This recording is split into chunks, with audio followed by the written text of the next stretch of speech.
The president of France, President Macron of France, came to Ireland today. It was kind of just announced last week on the WIF. And we all know Micheál Martin and everything was better. Basically just, was he done to Ursula von der Leyen when she came to Ireland.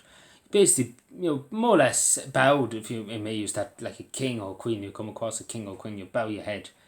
I wish he bowed his head in shame, but he bowed his head down to her, and he probably did the same to Macron. We didn't see it in the papers or in the online or anything like that. But he probably did. We all know he did, because he all knows that Macron has the power over him.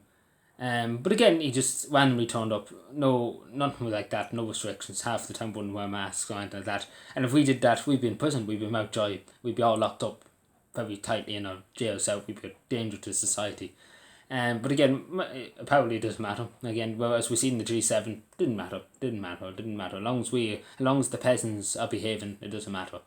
But again, the next question I have here, as you've seen outside the government buildings, there was a protest there, and obviously a huge amount of Gaudi, and obviously in the Phoenix protest in the Phoenix Park, if I remember correctly. Yeah, I think there was, because he met the president, he had the dinner with the president.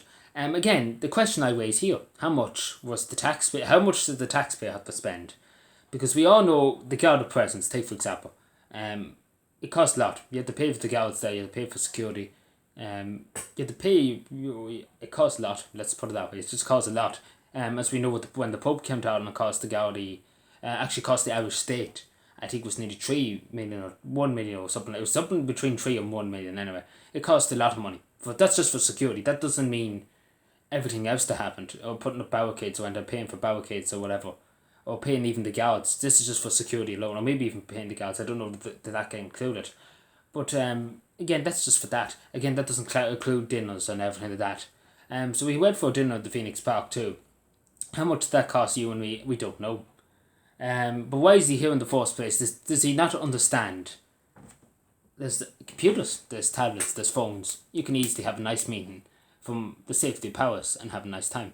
But another thing too, and it has to be mentioned, that Paris and France in general is literally in bits at the moment. We have to be honest with ourselves. You see in Paris, there's medical tyranny. We have to be honest with ourselves. Medical tyranny in France, and with some of Macron's policies, and obviously goes against everything that freedom stands for, and everything that France stands for as a free independent country, as a republic, and again, it's just basically Louis XIV altogether. Louis XVI wasn't Marie Antoinette's the last king of France, wasn't Marie? Yeah, and he was overthrown by the people and guillotined. I think it was Louis the XVI was, I can't remember. But again, he's acting like Louis the XVI, to be totally honest, just ignoring the peasants, and jumping ship to Ireland for a day. But again, it'd be different again if he went and paid for the dinner and everything like that. Like you and I, if we went off the French, we wouldn't ask the French to flip the bill for us, would we? No, we'd be saying, we pay our way, and that's the end of it. Again, over here, he just came along and he said, you have to pay for this, you have to pay for that, the Irish taxpayers to flip the bill. I could say, again, somebody asked me today how much did I think it would cost for security alone. I say, the amount of guards and the amount of things for Phoenix Park, and at the in the Phoenix Park, the whole roads were blocked, and up in government buildings too, they had to block off the whole streets and everything like that. Possibly nearly 1 million, 500,000 maybe, possibly lucky, maybe if it's cheap enough, 500,000 say. And then we talk about the dinner, maybe it could be 100,000. Like these, like you couldn't put it past them in this country, what they would do. I could say 100,000. Maybe I could be wrong. Again, don't hold me to account for that, but I say it's a lot. We had to flip the bill for. And again, why did he come? Well, what was the purpose of him coming to Ireland? I wish somebody in the media asked, why are you here? Is there no such thing as internet where you live? Are you too miserable to pay for internet? Again, it's a very reasonable request, to be totally honest, because if I had to go up to Dublin in the morning, take for example for anything, I'd be like, if I was going for an appointment or something at the hospital, I'd be like, can we not do it online if we were going up for the discussion, take for example? Or take for example, there was a meeting and say for example I was in the Department of Environment or something like that. And there have been in Dublin, the Department of Environment's office, or the Department of Taoiseach or whatever. Just take for example. I would say, you might not go on my tablet here and join the meeting, and we're better off than in person. I can give you a hail of abuse at the same time, so it doesn't matter.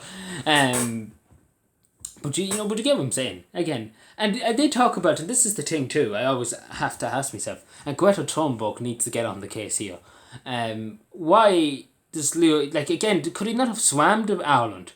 If he's again, France and the rest of the world are whinging about, obviously flying, people flying, and jets. Obviously, fewer jets going into the atmosphere and everything like that. And Greta Thunberg's nowhere to be found asking questions to why European Union leaders are flying here, there and everywhere for one day and then going home and eating. Doesn't make much sense, does it? Again, I'm sure Macron will be probably whinging next week about we have to cut the global emissions and everything that. And again, I would have said to him, could he not get a boat? Could he not sail a boat over to Ireland and then go back? It'd save us half the money probably. Again, you get what I'm saying. It's just hypocritical. Next thing to be saying in Ireland, we have to cut down on fossil fuels. It's a tragedy. This is the crack to come up with. But yeah, I don't think he should have come here. To be totally honest, I don't think there was anything. There was nothing more to damn from to come. It would be different if he was coming for something reasonable. But what in the name of God? And again, I wonder that he somebody asked him for his papers. Papers, please. Apparently, I say not, but great country, that's all I say. But anyway, thank you for watching. Take care, everybody, and bye.